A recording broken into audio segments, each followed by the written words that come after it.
ஜனாதிபதி அனுரகுமார திசாநாயக்க அவர்கள் இன்று நாளில் மாத்தளை கம்பள பிரதேசங்களுக்கான விஜயத்தை மேற்கொண்டிருந்தார். எனவே புயலினால் பாதிக்கப்பட்ட இடங்களை பார்வையிட்டது மட்டுமல்லாமல் அபிவிருத்தி பணிகளுக்கான விஜயமாக இது இருந்தது. இதுல மக்களை சந்தித்து நேரடியாக பேசியிருந்தாரு. இதுல மிக மிக முக்கியமான விஷயங்களை அவர் பகிர்ந்திருக்காரு. அதை சுருக்கமா இந்த பகுதியில பார்க்க போறோம். 13 வருடங்கள் ஒரு மாணவர் அல்லது ஒரு பிள்ளை படிக்கிறதா இருந்தா 13 வருடங்கள் கட்டாயமாக இருக்க வேண்டும். அதுதான் எங்களுடைய அரசாங்கத்துடைய நிலைப்பாடு. අනිවාර්ය ලෙස අවුරුදු 13ක අධ්‍යාපනය ලබා දෙන එක ආණ්ඩුවේ වගකීම. இந்த 13 வருஷத்துக்குள்ள யாரும் பாடசாலையிலிருந்து விலகக்கூடாது அப்படின்ற கட்டாயமான ஒரு அறிவித்தலையும் அவர் கொடுத்திருக்காரு. දරුවා පාසලට ආවේ නැත්නම් දෙමව්පියන්ට SMS පණිවිඩයක් කරන දරුවා පාසලට ආවේ නැහැ කියලා. இப்ப ஒரு பாடசாலையில ஒரு மாணவர் படிக்கிறாரு. ஒரு நாள் பாடசாலைக்கு வரல அப்படின்னு சொன்னாலும் உடனடியாக அவங்களுடைய அம்மா அப்பாவுக்கு SMS போகும், பிள்ளை பாடசாலைக்கு வரல அப்படின்னு சொல்லி. දවස් දෙක තුනක් එක දිගට ආවේ නැත්නම් ඒ දරුවට මොකද උනේ කියලා බලන්න ඕන. නැවත ඒ දරුව පාසල් ගෙනියන්න. එක දරුවෙක්වත් අවුරුදු 13 අධ්‍යාපනයෙන් තොර පාසලෙන් එළියට වැටෙන්න බෑ. 2 நாள் 3 நாள் வரலன்னு சொன்னா உடனடியாக அந்த பிள்ளை பற்றி விசாரணை செய்து வீட்டுக்கு போய் அந்த பிள்ளைக்கு என்ன நடந்திருக்குது என்ற தகவல்கள் அறிந்து கொள்ளப்பட வேண்டும். இந்த பிள்ளை பாடசாலைக்கு வர முடியாத ஒரு கட்டம் ஏற்படுமாக இருந்தால் அந்த பிள்ளையை எப்படியாவது பாடசாலையில கொண்டு வந்து சேர்க்க வேண்டியது அதிகாரிகளுடைய கடமை, பெற்றோருடைய கடமை. இதற்கான அனைத்து ஏற்பாடுகளையும் அரசாங்கம் செய்யும். காரணம் 13 வருடங்கள் பாடம் இருக்குத்தானே. இந்த 13 வருஷ கல்வி திட்டத்துக்குள்ள எந்த மாணவருக்கும் பாடசாலையை விட்டு விலக முடியாது எந்த காரணம் கொண்டும் என்றதான் அவருடைய கட்டாயமான விஷயமாக இது இருக்கு. இப்போ அனுராதபுரத்துல இந்த SMS அனுப்புகின்ற நடைமுறை ஒரு பாடசாலையில பரீட்சைக்கப்பட்டு கொண்டிருக்கிறது. இப்ப பல பாடசாலைகளுக்கு அது கொடுக்கப்படுது. வரும் நாட்கள்ல இது எல்லா பாடசாலை, நாட்டில் அத்தனை பாடசாலைகளுக்கும் இந்த திட்டம் அறிமுகப்படுத்தப்படும் அப்படின்றதை சொல்லியிருக்காரு. දැන් අපි O level කරනකොට O level සහ A level අතර සබත්තාවයක් නැහැ. அதோட மாணவர்களுக்கான கல்வி சீர்திருத்தம், புதிய கல்வி முறைமை என்பது கட்டாயம். அதுவும் 4 பிரிவுகளாக பிரித்திருக்கிறோம். குறிப்பா இதுல மிக முக்கியமான விஷயம், பாடசாலை மாணவர்களுடைய பாரம் குறைக்கப்பட வேண்டும். நவீன உலகத்தை நோக்கி அவர்களுக்கான கல்வி இருக்கப்பட வேண்டும். அது மட்டுமில்லாமல் அந்த 13 வருஷத்தை 4 விதமா பிரித்திருக்கிறோம். முதல்ல 1 முதல் 5ஆம் ஆண்டு, 6ஆம் ஆண்டு முதல் 9ஆம் ஆண்டு, 9ஆம் ஆண்டு முதல் 11ஆம் ஆண்டு, 11ஆம் ஆண்டு முதல் 13ஆம் ஆண்டு, இந்த மாதிரி பிரிவுகளாக பிரிக்கப்பட்டிருக்கிறது.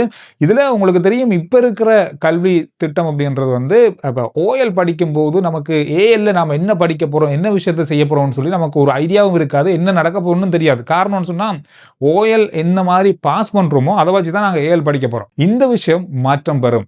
காரணம் என்னன்னு சொன்னா, ஓஎல் படிக்கும் போதே ஏஎல் என்ன படிக்க போறோம் அப்படின்றத இங்கவே தீர்மானிக்கலாம். அந்த மாதிரியான கல்வி நடைமுறைகள், சீர்திருத்தங்கள் நடக்க போகுது.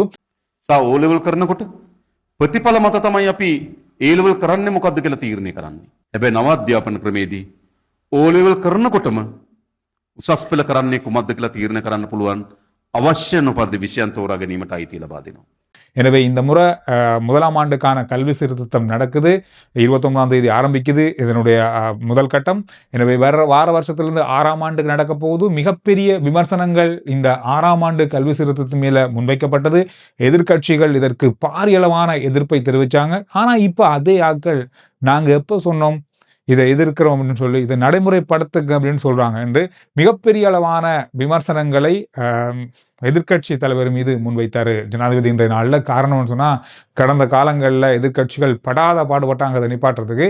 இது நிப்பாட்டியாச்சுன்னு சொன்னதுக்கு பிறகு இதை நாங்க நிப்பாட்ட சொல்லலையே அப்படின்ற மாதிரி இப்ப பேச்சுக்கள் மாறி இருக்கிறது. இந்த மாதிரி பல விஷயங்கள் தொடர்பாக இன்றைய நாளில் ஜனாதிபதி தன்னுடைய உரையில பேசியிருந்தாரு. புயலினால் பாதிக்கப்பட்ட மக்களையும் நேரடியாக சந்தித்திருந்தாரு. முன்னாள் ஜனாதிபதி மஹிந்த ராஜபக்ஷ அவங்களுடைய மனைவி சிரந்து ராஜபக்ஷ, அதே போல மகன் நாமல் ராஜபக்ஷ, இவங்க 2 பேருக்கும் விசாரணைக்கான அழைப்பு விடுக்கப்பட்டும் கால அவகாசம் கேட்டிருக்காங்க. நாமல் ராஜபக்ஷ அவர்கள் இந்தியாவுக்கான விஜயத்தை மேற்கொண்டபடியா அந்த விசாரணைக்கு அவர் வரல. அதுக்கான நேரத்தை கேட்டிருக்காரு. அதாவது என்ன பிரச்சனைக்காக அவரை வாக்குமூலம் வழங்குறதுக்காக வர சொல்லியிருந்தாங்கன்னு சொன்னா, நேபாளத்தில் கைது செய்யப்பட்ட பாதாள உலகத்தினுடைய மிக முக்கியமான உறுப்பினர் கெஹல்வத்ர பத்மே இவர் வழங்கிய தகவல் அடிப்படையில் இவர்கிட்ட இருந்து, அதாவது நாமல்கிட்ட இருந்து ஒரு வாக்குமூலம் பெறதுக்காக அழைக்கப்பட்டார். அவர் இந்தியா போனதால அதற்கான நேரத்தை கேட்டிருக்காங்க. இன்றைய நாளில் அமைச்சர் நலிந்த ஜேதிசவிடம் கேட்ட கேள்விக்கு பதில் என்ன சொல்லியிருந்தான்னு சொன்னால், நீதிக்கு அல்லது விசாரணைக்கு ஒத்துழைப்பு வழங்குவதாக இருந்தால் அவர்கள் நேரத்துக்கு அதற்கான கடமைகளை செய்யட்டும், அப்படி இல்லைன்னு சொன்னால் போலீசார் இதற்கான நடவடிக்கைகளை எடுப்பார்கள் அப்படின்ற மாதிரி சொல்லியிருக்காங்க. கிட்டத்தட்ட இவங்க இதை தள்ளி கொண்டு போகும்போது கைது செய்யப்படக்கூடிய வாய்ப்புகள் இருப்பதாக இப்பொழுது சமூக வலைத்தளத்தில் பேசப்படுது. நிறைய இடங்களில் செய்தித்தளங்களையும் இதோடவான செய்திகள் இப்பொழுது பரவ ஆரம்பித்திருக்கு. அதே போல முன்னாள் ஜனாதிபதி மஹிந்த ராஜபக்ஷ அவருடைய மனைவியான சிரந்து ராஜபக்ஷ அவர்களை சிஐடிக்கு இன்றைய நாளில் அழைத்திருந்தாங்க.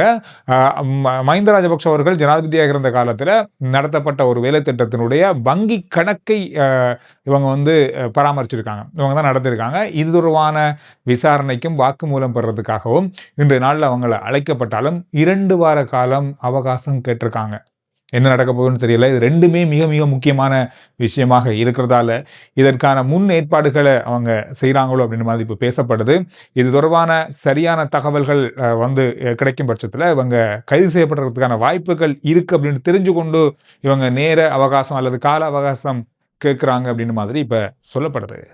ஜனாதிபதி செயலகத்துக்கு முன்பாக 2வது நாளாக நடந்து வர்ற உண்ணாவிரத போராட்டம், சாகும் வரையான உண்ணாவிரத போராட்டம். அபிவிருத்தி உத்தியோகத்தர்கள், அதாவது இவங்க ஆசிரியர்களாக நியமிக்கப்பட்ட ஆசிரியர்களான கடமையாற்றுறாங்க, ஆனால் அவங்களுக்கான நியமனம் வழங்கப்படலை என்ற கோரிக்கையை முன்வைத்து கடந்த 7 வருஷமாக ஏமாற்றப்படுகிறோம் என்ற ஒரு நிபந்தனையை முன்வைத்து இவங்க தங்களுக்கு கொடுக்கப்பட்ட வாக்குறுதியை நிறைவேற்றுங்கன்ற மாதிரி இந்த சாகும் வரையிலான உண்ணாவிரத போராட்டத்தை ஆரம்பிச்சிருக்காங்க. ஜனாதிபதி செயலகத்துக்கு முன்பாக இன்று நாளில் ஒரு பதட்டமான சூழல் ஆர்ப்பாட்டக்காரர்களுக்கும் போலீசாருக்கும் இடையில இருந்தது. நாங்கள் உண்ணாவிரதம் இருந்த விடத்தை சாவுமே தவிர மற்றபடி நாங்கள் இந்த உண்ணாவிரத்தை இந்த சந்தர்ப்பத்தில் கைவிட போவதில்லைன்றதை இந்த நாட்டு அரசாங்கத்தை நாங்கள் தெரிவிச்சுக்கொள்வோம். மாலை வேளையில் ஒருவர் மயங்கி அவர் வைத்தியசாலையில் அனுமதிக்கப்பட்டுள்ளதாகவும் சொல்லப்பட்டிருக்கு. இப்போ வரைக்கும் இந்த சாகும் வரையிலான உண்ணாவிரத போராட்டம் 2வது நாளாகவும் தொடர்கிறது. அதோட மிகிந்தலை பிரதேசத்துல பெண்கள் எல்லாரும் சேர்ந்து ஒரு ஆர்ப்பாட்டத்தை இன்றைய நாள நிகழ்த்தி இருந்தாங்க. இது பரவலா பார்க்கப்பட்ட ஒரு சமூக வலைத்தள காணொலியாக இது இருக்கு.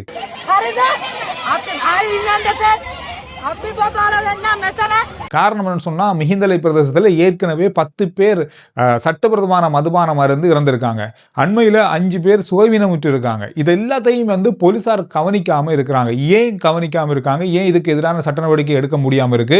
இந்த பிரதேசத்தில் இருக்கிற பலர் இந்த சட்டவிரோதமான மதுபானத்துக்கு அடிமையாக இருக்காங்க, உடல்நல குறைவால பாதிக்கப்படுறாங்க, இறந்திருக்காங்க. இது எல்லாத்தையும் பார்த்துட்டு ஏன் போலீஸ் இருக்கு அப்படின்ற மாதிரி கோரிக்கையை குற்றச்சாட்டை முன்வைத்து பெண்கள் எல்லாருமே சேர்ந்து இந்த நாள் ஒரு ஆர்ப்பாட்டத்தில் ஈடுபட்டிருந்தாங்க. இந்த ஆர்ப்பாட்டம் தொடர்பான காணொளிகள் பரவலாக பார்க்கப்படுது. தொடர்பான நடவடிக்கைகள் உடனடியாக எடுக்கப்படும் அப்படின்னு சொல்லி இப்போ அதிகாரிகளால் சொல்லப்பட்டிருக்கு. இது மட்டுமில்லாமல் பல பிரதேசங்களில் இந்த சட்டவிரோத மதுபானங்களுக்கு போலீசார் எந்த விதமான கட்டுப்பாடும் இல்லை, எந்த விதமான ஆக்ஷனும் அவங்களுக்கு எதிராக எடுக்கிறாங்க அப்படின்ற குற்றச்சாட்டுகள் தொடர்ச்சியாக முன்வைக்கப்பட்டு வந்த நிலையில் பெண்கள் பார்த்துருந்தாங்க, சரி வரல, இன்றைக்கு ஆர்ப்பாட்டத்தில் இறங்கிட்டாங்க. எனவே இந்த விஷயங்கள் இதனால் பார்க்கப்பட்ட மிக முக்கியமான செய்திகளுடைய சுருக்கம். ஆர்ஜே சந்துரு ரிப்போர்ட் வாட்ஸ்அப் சேனலுடைய லிங்க் முதல் கமெண்ட்ஸ்லையும் டிஸ்கிரிப்ஷன்லையும் இருக்கு. ஃபாலோ பண்ணுங்க. சுருக்கமான செய்திகளை விரைவாக வாட்ஸ்அப் சேனல் மூலமாக அறிந்து கொள்ளலாம்.